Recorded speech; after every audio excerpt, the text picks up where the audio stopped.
ये इंतखाबी सरगर्मियाँ जो है वो अब अपने नुक्ता अरूज की जानब जा रही हैं और इंतखाबात में तकरीबन एक दिन बाकी रह गया है। इस वक्त हम मौजूद हैं यूसी उडरवाल में और हमारे साथ मौजूद हैं मारूफ समाजी रहनुमा गफरान उमर कहूट। उनकी समाज के लिए जो खिदमात हैं आज हम वो जो है मौजूद बहस नहीं लेंगे, लेकिन उनका जो एक सियासी किरदार है उस हवाले से गुफ्तगू करेंगे। अस्सलाम वालेकुम वालेकुम गफरान भाई। सलाम फैसल भाई। गफरान भाई, ये समाज के लिए काम करना और फिर ये सियासत में यकलख मुतारफ हो जाना, ये इसके पीछे कुछ क्या अवामल है? फैसल भाई, एक तो मैं गुजारिश करूं कि मैं शुरू से ही नौजवानी से सियासत का तलब इलम ही अच्छा, हूँ। पहले से ठीक मैंने है। मास्टर्स भी किया हुआ है सियासियात में, और मैं उस पर काफ़ी आर्टिकल्स मेरे पब्लिश होते रहे। फिर मैं यहाँ जो हमारी मकामी सियासत है उसमें काफ़ी अच्छे से मैं एक्टिव भी हूँ, और जो अपना मैं किरदार अदा कर सकता था पहले भी करता रहूँ। हाँ, ये है कि कुछ टाइम से मैं काफ़ी हद तक अपने आप को मैंने साइडलाइन किया हुआ था। अभी बस कुछ ऐसे हालात वाक़यात बने हैं, और उसकी वजह से मुझे दोबारा फिर एक्टिव होना पड़ा है। वरना मेरी जो शुरू से सोच है वो यही है कि पाकिस्तान में जो जब तक मिडिल क्लास आप उसको अपने ईमानी इक़्तिदार में नहीं लेके जाएंगे और उनको फैसलों में शरीक नहीं करेंगे, उस वक्त तक पाकिस्तान में चाहे आपका जो जमहूरी निज़ाम पार्लिमानी निज़ाम है वो भी बेहतर नहीं आ सकता। और जो एक यहाँ पे जमूत का शिकार है हमारा इस वक्त जो पाकिस्तान का माहौल है, ये तभी बेहतर होगा जब मिडिल क्लास को आप सियासत में लेके आएंगे। अच्छा, यानी कि आप पहले से सियासी मुहाज पे जो है वो सरगर्म थे। जी बिल्कुल। उफरान भाई, जो मौजूदा सियासी अभी हमारे यहाँ मुख्तलिफ रुझान फ़रोग पा रहे हैं, आप किस हद तक इससे मुतफिक हैं?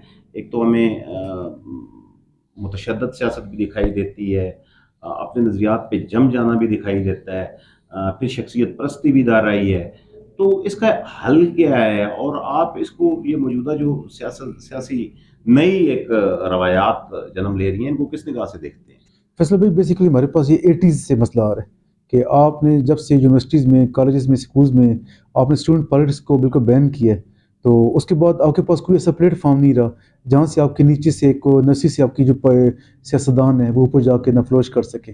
अब मसला ये आ रहा है कि हमारे पास जो इस वक्त मुरवजा सियासत चल रही है उसमें कोई शक नहीं है वो एक इंतहा पसंदी की तरफ मायल है, और एक तशद्दुद कॉन्सेप्ट में बहुत ज़्यादा है, और एक जो ग्रास रूट लेवल पे एक आपकी जो डीप आपका वहाँ पे रूट्स होती हैं वो नहीं होती। ये बहुत ज़रूरी है फैसल भाई कि आपको स्कूल्स में कॉलेजेस में यूनिवर्सिटीज़ में दोबारा जिस तरह आपने स्टूडेंट काउंसिल बनाई होती हैं इस तरह आपको वहाँ पे पॉलिटिक्स को भी एक मुस्बत तरीके से दोबारा शुरू करना पड़ेगा। और यानी कि आपके कहने का मकसद ये है कि जो सियासी कारकुन हैं, बुनियादी तौर पे इस वक्त जो सियासी जमातों के साथ मुंसलिक हैं, उनकी सियासी तरबियत का फुकदान है, बहुत जिसकी फुकदान वजह है। से ये सारी सूरत पेश और दरपेश है मुआशरे को। और दूसरा सबसे बड़ा मसला आ रहा है कि जो हमारी सियासी जमातें हैं वहाँ पे आपको पता है कि हमारे जो इंटर पार्टी इलेक्शन होते हैं तो कोई ऐसा तरीक़ाकार नहीं है कि आप नीचे से ऊपर तक किस तरह आप ग्रो करेंगे।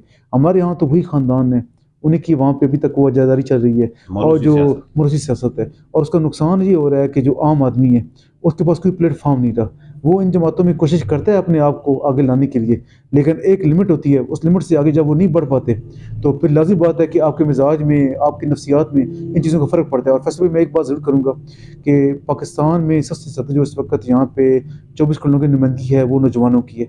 और नौजवानों का जो सबसे बड़ा मसला आ रहा है वो दो तरह के आ रहा है। एक आपको यहाँ पे जो आपके पास कोई प्लेटफॉर्म नहीं है जहाँ से आप एक मुस्बत तरीके से अपनी एक्टिविटीज़ को आगे लेके जा सकें, चाहे वो सियासी हैं चाहे खेलों के मैदान में।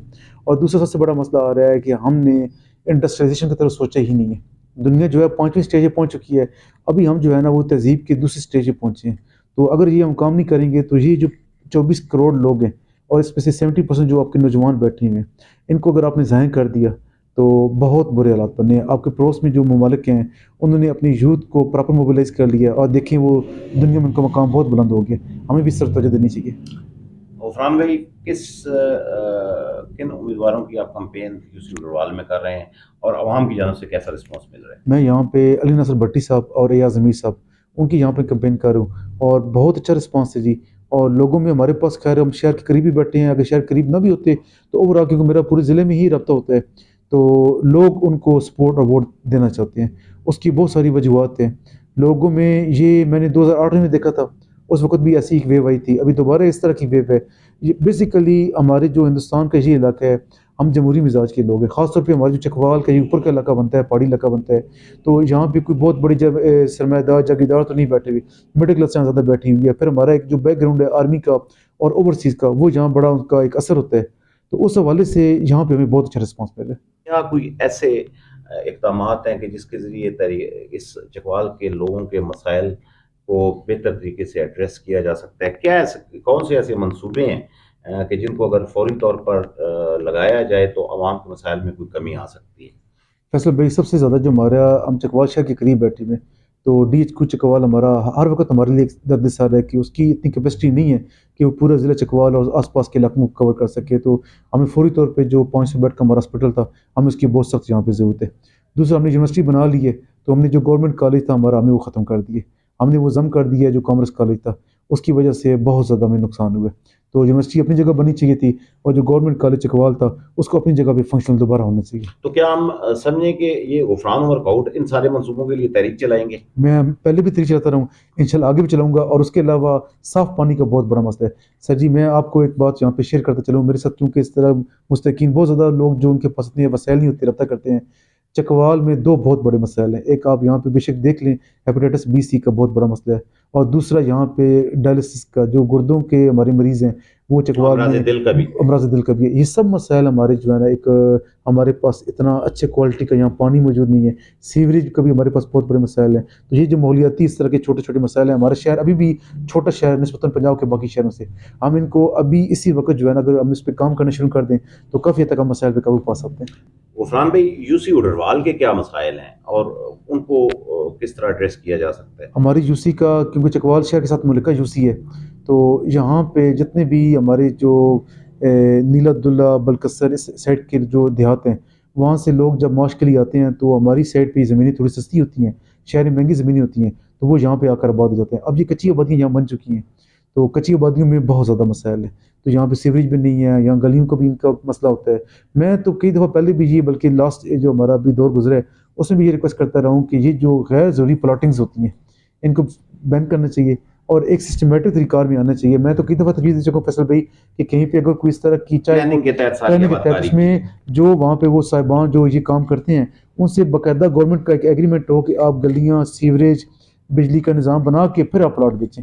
अब होता है, उसमें ये होता है कि जिस तरह हमारे पास बैरियर डिफेंस में काम हो रहा है, उसमें आपको गवर्नमेंट का बोझ नहीं होता। मसलन आप देखें ना सर, जितनी सोसाइटीज़ है हमारे पास, वहाँ हमारी गवर्नमेंट को कोई ₹1 लगाने की ज़रूरत नहीं पड़ती। हमारे जितने वसाइल हैं जो तालीम, सेहत, रोज़गार पे लगाने चाहिए, वो हम सीवरेज पे, गलियों पे, नालियों पे इसलिए लगा रहे होते हैं कि हमारे पास कच्ची आबादी का बहुत ज़्यादा फैलाव हो रहा है। और यही सही मसला हमारे ओटरवाल के साथ है। नाज़रीन, आपने गुफ़रान उमर कहूट की गुफ्तगू सुनी। बड़े आम अमूर पे उन्होंने गुफ्तगू की है और मुख्तलिफ पॉइंट्स भी ऐसे बताए हैं कि जिसके ज़रिए मसलन मैं उनकी अगर इस बात को कोट करूँ कि स्टूडेंट पॉलिटिक्स को बहाल करके पाकिस्तान के जो सियासी कारकुन हैं मुख्तलिफ सियासी जमातों के, उनकी तरबियत का एहतमाम किया जा सकता है और ये हक़ाइक़ है।